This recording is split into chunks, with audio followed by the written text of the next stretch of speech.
What's up? Welcome into your Daily Buckeye Blitz for a Friday. It's a freaking football Friday, October 4th, 2024. Feeling better. Cold's almost gone. Kicking its ass. 6 ways to Sunday, whatever that means. I don't know.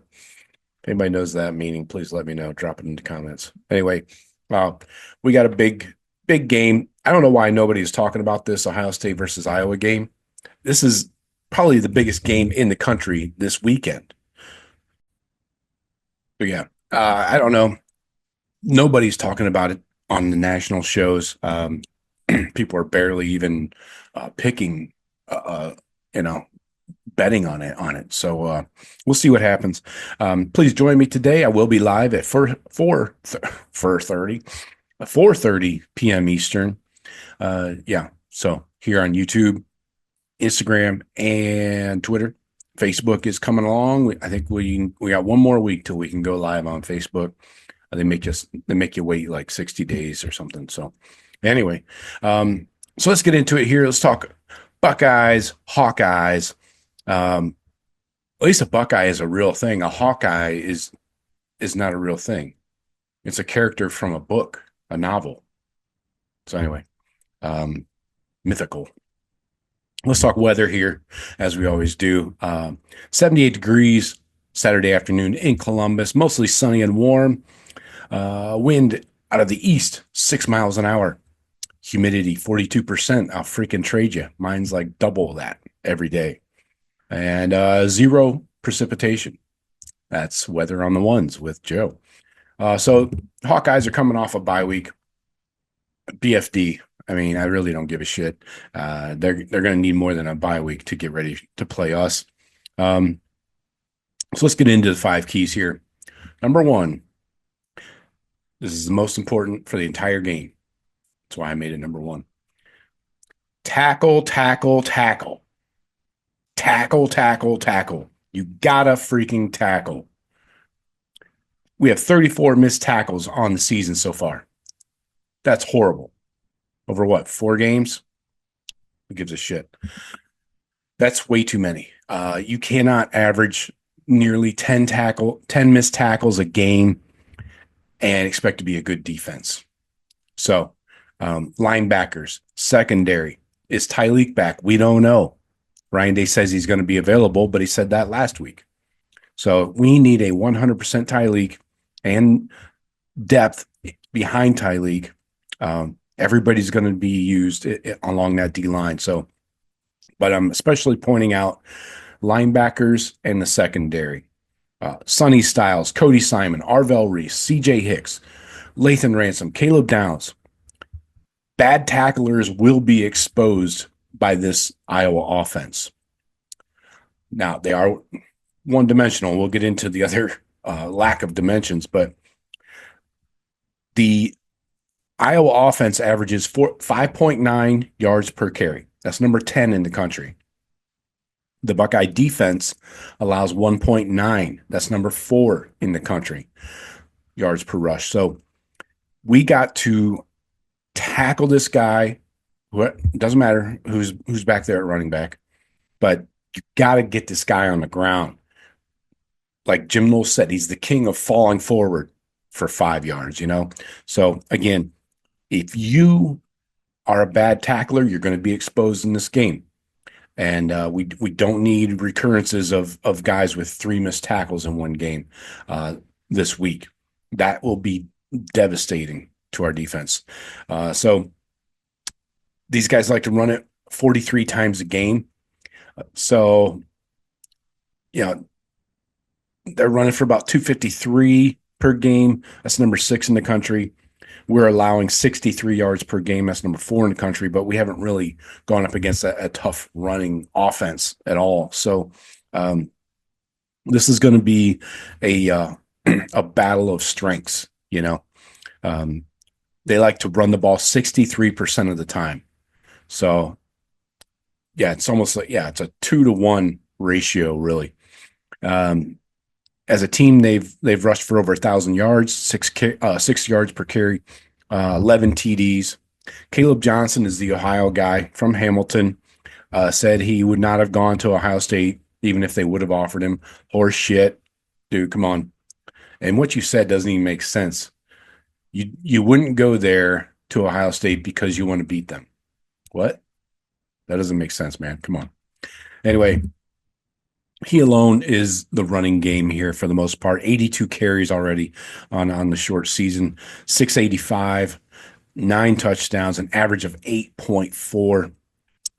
This guy has 30 forced missed tackles. See, that's not a good combination. We have 34 missed tackles on the season. He's forcing 30 missed tackles on the season. So that's fourth in Power 5, by the way, for Caleb Johnson. And Jim Knowles also said this guy you have to not just tackle, but you have to knock him back. He likes to fall forward. So you got to tackle this guy and get him to the ground, preferably for little to no gain. So that's Keto Buckeye victory number 1. Number 2, load the box. Again, focused on the run game. 63% to 37% run to pass ratio. Dare McNamara to throw the ball. I know his name's McNamara. I like insulting Michigan quarterbacks. Who doesn't? So this guy, McNamara, might be worse than Orgy. I know we saw him when he played for the Cheaters, but he has even fewer options here at Iowa to throw the ball to. Little Lachey kid is about the only person worth throwing to. So load the box, bring down the linebackers and safeties close to the line of scrimmage. You got to cover these tight ends, but these wide receivers are nothing to worry about. So let's go man coverage on the wide receivers with our corners. Should not be much of a challenge. One guy left Ohio State, Caleb Brown. Is that the one?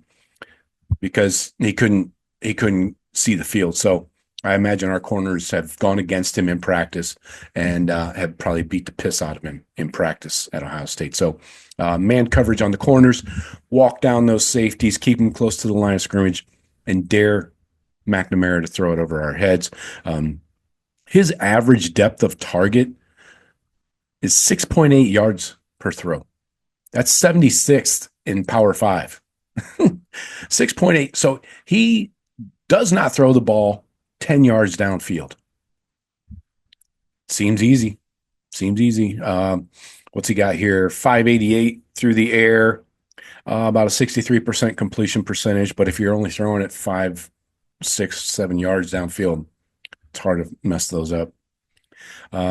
His average completion is 5.8 yards, 3 TDs, 2 INTs, 4 sacks. So this guy, he doesn't make big mistakes. That's why he's their quarterback. But he can be he's not a concern with his arm, that's for sure. So load the box, bring everybody down, man up on the outside. All right, number 3, key to a Buckeye victory. I got a song for you. Patience, just a little patience. Ooh, yeah. Sorry, my voice is a little off because of the head cold. Otherwise, I would totally kill that, and you guys think it was Axl Rose right here. Anyways, sustained drives on the offense. The Buckeye offense needs to have some patience. Finish drives, sustain methodical, long drives. The Buckeye offense is putting up 7.9 yards per play. That's number 4 in the country. Now, the Iowa defense is allowing 5.2. That's 51st yards per play. Rushing yards, we are 11th. They're 5th. So kind of a strength versus strength there. And passing, though, is where you can get these guys. I'm going to get into Will Howard here in a bit, but the Buckeyes are 12th in the country, allowing 307 per game passing, putting up 307. I mean, the Iowa defense is allowing 236.7. That's 84th passing yards allowed per game. Third down conversions, both teams are 20th.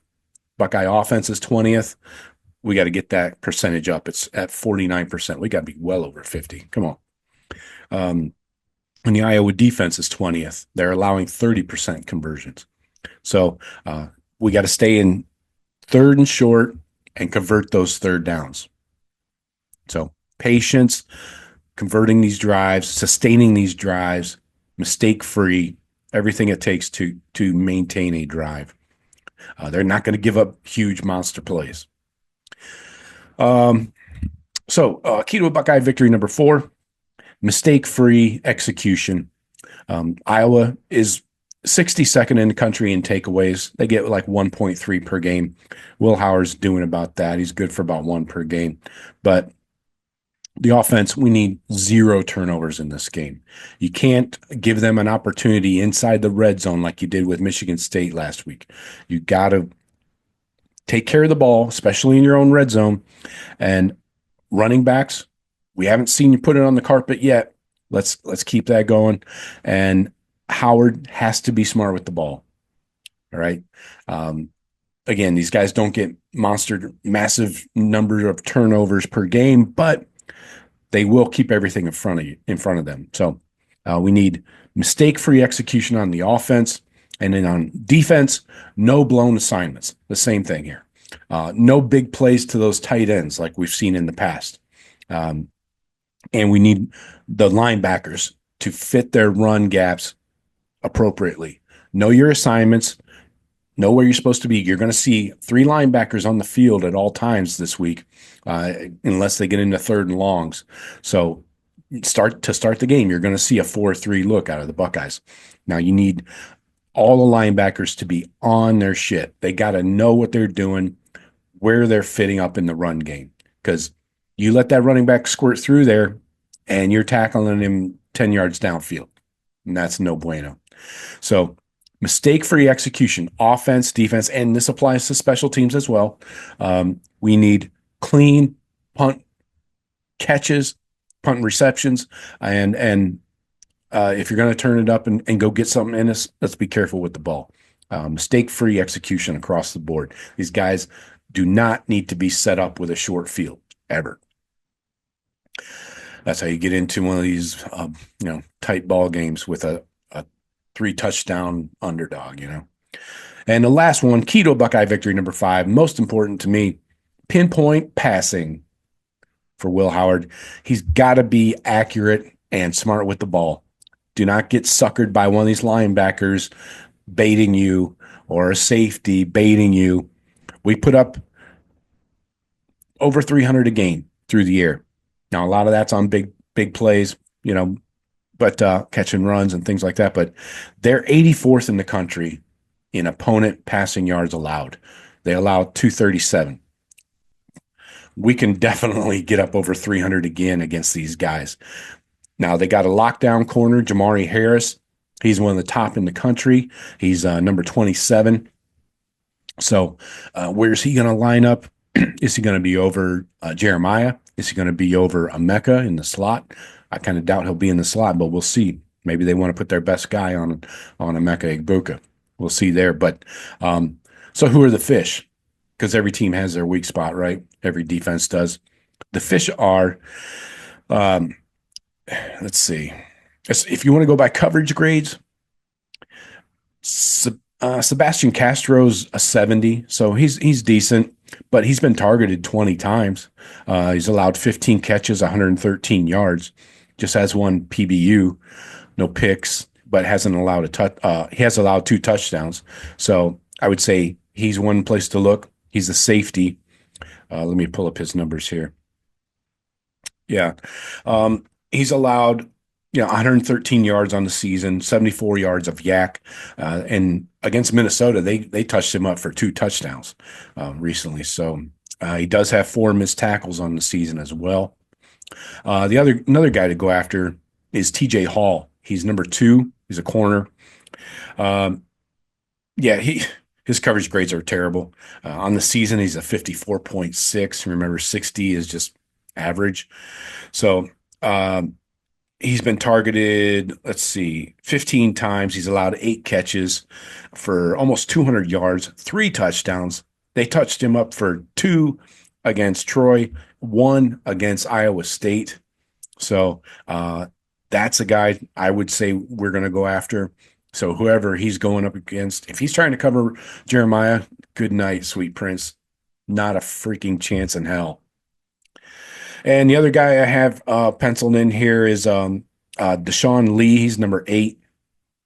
Um, he's got a 59.2 coverage grade on the season. Now, he's been targeted 10 times, allowed 7 catches, 85 yards, but no touchdowns. He does have, oh, yeah, 0 missed tackles. Good job, dude. But anyways, so those are the guys I would be looking at. TJ Hall, number 2, Sebastian Castro, the safety, number 29, and Sean Lee, number 8, the other corner. So we'll see how these guys line up against our wide receivers. It's going to be fascinating. I could see Carnell Tate maybe getting one of these lesser corners over him, and he could have a field day, you know. But um, we got to be accurate, Will Howard. Got to be accurate against these guys, and there's yards to be had, touchdowns to be had. You just got to be patient and accurate with the ball. And again, 84th opponent's passing yards per game is not good, especially when you've only played Illinois State, Iowa State, Troy, and Minnesota. So not a killer's row there for the Iowa Hawkeyes. So those are my 5 keys to a Buckeye victory. Tackle, tackle, tackle. Load the box. Patience, just a little patience. Mistake-free execution. And number 5, pinpoint passing. So let me know in the comments what you guys think. If there's something else you're looking at. That's all I got for you. I hope you will join me today, 4:30 p.m. Eastern. I'm back. I'm live. Enjoy it in your face holes. All right. We'll talk to you later. Go Bucks.